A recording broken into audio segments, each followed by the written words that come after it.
prevention of violence and these things on doctors and medical staff ಅವ್ರ ಮೇಲೆ ಒಂದು amendment ಮಾಡಿದ್ದೀವಿ.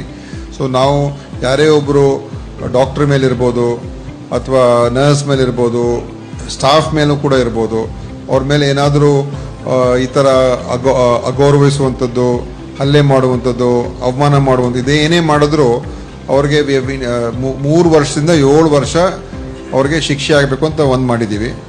ಅದ್ರ ಜೊತೆಯಲ್ಲಿ ಅದು ಕಾಗ್ನಿಸಿಬಲ್ ಅಫೆನ್ಸ್ ಅಂತ ಮಾಡಿದ್ದೀವಿ, ನಾನ್ ಬೇಲೇಬಲ್ ಕ್ಲಾಸ್ ಹಾಕಿದ್ದೀವಿ. ಆ್ಯಂಡ್ ಇನ್ನೊಂದೇನಂತ ಹೇಳಿದ್ರೆ, ಕೆಲವರು ಅವರೇ ಮಾಡಿರ್ತಾರೆ, ಕೆಲವರು ಅವ್ರ ಜೊತೆಯಲ್ಲಿ ಇರ್ತಾರೆ, ಅಬೆಟ್ ಮಾಡಿರ್ತಾರೆ. ಸೊ ಅಬೆಟರ್ಸ್ನು ಕೂಡ ಇದಕ್ಕೆ ನಾವು ತೊಗೊಂಡ್ಬಂದಿದ್ದೀವಿ. ಆ್ಯಂಡ್ ಇನ್ನೊಂದೇನಂತ ಹೇಳಿದ್ರೆ, ಕೆಲವರು ಸುಮ್ಮನೆ ಬರೋದು, ರೆಕಾರ್ಡಿಂಗ್ ಮಾಡೋದು, ವಿಡಿಯೋ ಆಡಿಯೋ ಮತ್ತು ಸೋಷಿಯಲ್ ಮೀಡಿಯಲ್ಲಿ ಹಾಕೋದು, ಈ ಡಾಕ್ಟರ್ ಸರಿ ಇಲ್ಲ, ಇವ್ರು ಹಿಂಗೆ ಮಾಡಿದ್ರು, ಈ ಆಸ್ಪತ್ರೆ ಹಿಂಗೆ ಮಾಡಿದ್ರು. ಸೊ ಅಂಥವ್ರ ಮೇಲೂ ಕೂಡ ಈ ವ್ಯಾಪ್ತಿಗೆ ತೊಗೊಂಬಂದಿದ್ದೀವಿ. ಸೊ ಇದು ಮೊನ್ನೆ ಈ ನಮ್ಮ ಬಿಲ್ ಮಾತ್ರ ಮೊನ್ನೆ ಗವರ್ನರ್ ಅವರು ಅಪ್ರೂವ್ ಮಾಡಿ ಕಳಿಸಿದ್ದಾರೆ. ಸುಮಾರು ವಾಪಸ್ ಕಳಿಸಿದ್ದಾರೆ. ಅದೇ ಈ ಬಿಲ್ ಮಾತ್ರ ಅವರು ಮೊನ್ನೆ ಅಪ್ರೂವ್ ಮಾಡಿ ಕಳಿಸಿದ್ರು. ಸೊ ಅದನ್ನು ಮೊನ್ನೆ just 2 days back we notified it.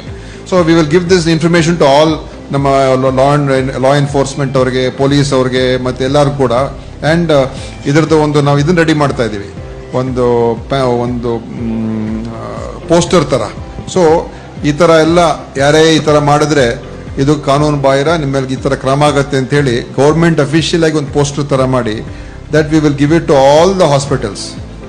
So that ನೀವು ನಿಮ್ಮ ಆಸ್ಪತ್ರೆಗಳಲ್ಲಿ ಇದನ್ನು ಹಾಕ್ಬಿಟ್ರೆ ಒಂದು ವಿತ್ ದ ಗೌರ್ಮೆಂಟ್ ಸಿಂಬಲ್ ಇದೆಲ್ಲ ಇದೆ, ಸ್ವಲ್ಪ ಜನರಿಗೆ ಭಯನೂ ಇರ್ತದೆ.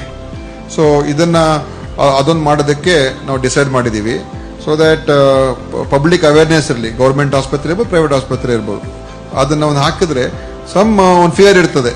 ಜನ ಅದು ನೋಡ್ತಾರೆ, ಓದ್ತಾರೆ. ನೀವು ಹೇಳ್ಬೋದು, ನೋಡ್ರಿ ಹಿಂಗೆಲ್ಲ ಮಾಡಿದ್ರೆ ನಿಮ್ಮ ಮೇಲೆ ಆಕ್ಷನ್ ತೊಗೊಳ್ಬೇಕು. ನಾವು have the protection of the law also. ನೀವು ಸ್ವಲ್ಪ ಸ್ಟ್ರಿಂಜೆಂಟ್ ಮಾಡಿದ್ದೀವಿ. ಆ್ಯಂಡ್ ಯಾವ ಥರ ಯಾರು ಹಿಯರ್ ಮಾಡ್ಬೇಕು ಕೇಸ್ನ ಅಂತ ಅದೆಲ್ಲ ಕೂಡ ನಾವು ಹಾಕಿದ್ದೀವಿ. ಸೊ ಅದರಿಂದ ಸ್ವಲ್ಪ ಮಟ್ಟಿಗೆ ಕಾನೂನಲ್ಲಿ ಮಾಡಿದ್ದೀವಿ. ಪ್ಲಸ್ ನಮ್ಮ ಪೊಲೀಸ್ ಆಫೀಸರ್ಸ್ಗೆ ಇದ್ರ ಬಗ್ಗೆ ಅವ್ರಿಗೂ ಕೂಡ ಇದೆಲ್ಲ ಹೇಳ್ತೀವಿ, ಇನ್ಫಾರ್ಮ್ ಮಾಡ್ತೀವಿ, ಆಲ್ ಥಿಂಗ್. ಆ್ಯಂಡ್ ಇನ್ನೊಂದೇನಂತ ಹೇಳಿದ್ರೆ, at least once in a while ಆ ಏರಿಯಾಗಳಲ್ಲಿ ಪೊಲೀಸ್ ಅಧಿಕಾರಿಗಳು, ಯಾಕಂದರೆ ವಿ ಹ್ಯಾಡ್ ಸಮ್ ಡಿಸ್ಕಷನ್ ಇದೆಲ್ಲ ಇನ್ಸಿಡೆಂಟ್ ಆದಮೇಲೆ, ದಟ್ ಆ ಪೊಲೀಸವ್ರು ಬಂದು ವಿಸಿಟ್ ಮಾಡ್ಕೊಂಡು ಹೋಗ್ಬೇಕು ಆಸ್ಪತ್ರೆಗೆ. Talk to the security people, ಬಂದು ವಿಸಿಟ್ ಮಾಡಿಕೊಂಡು ರೌಂಡ್ಸು ಥರ ಒನ್ಸ್ ಇನ್ ಎ ವೈಲ್ ಬಂದು ಹೋದರೆ ಸ್ವಲ್ಪ ಒಂದು ವಾತಾವರಣ ಭದ್ರತೆಗೆ ಹೆಲ್ಪ್ ಆಗುತ್ತೆ ಅಂತ ಮಾಡಿದ್ದೀವಿ. Then we are forming a task force. I think by tomorrow day after it will be form. So ಎಲ್ಲ ನಮ್ಮ ಅಸೋಸಿಯೇಷನ್ಸ್ ಎಲ್ಲ ಕರೆಸಿದ್ದು, ನಿಮ್ಮ IMA, ಆಮೇಲೆ ಫನಾ, ಆಮೇಲೆ ಬೇರೆ surgical association, gynaecology association, nursing association ಎಲ್ಲರೂ ಕರೆಸಿ ಮೀಟಿಂಗ್ ಮಾಡಿ ಈಗ ಒಂದು ಟಾಸ್ಕ್ ಫೋರ್ಸ್ ಮಾಡಿದ್ದೀವಿ. ವಿದಿನ್ 1 month ಒಂದು ರಿಪೋರ್ಟ್ ಕೊಡಿ ಅಂತ ಹೇಳಿದ್ದೀವಿ. ಟು ಇಂಪ್ರೂವ್ ಸೆಕ್ಯೂರಿಟಿ, ಸೇಫ್ಟಿ, ಏನೇನು ಫೀಚರ್ಸ್ ಇರಬೇಕು, what are the mandatory, what are the other desirable, ಎಲ್ಲ ಮಾಡೋದಕ್ಕೆ ಒಂದು ಕಮಿಟಿ ಮಾಡಿ ವಿದಿನ್ 1 month ಕೊಡಬೇಕು ಅಂತ ಹೇಳಿದ್ದೀವಿ.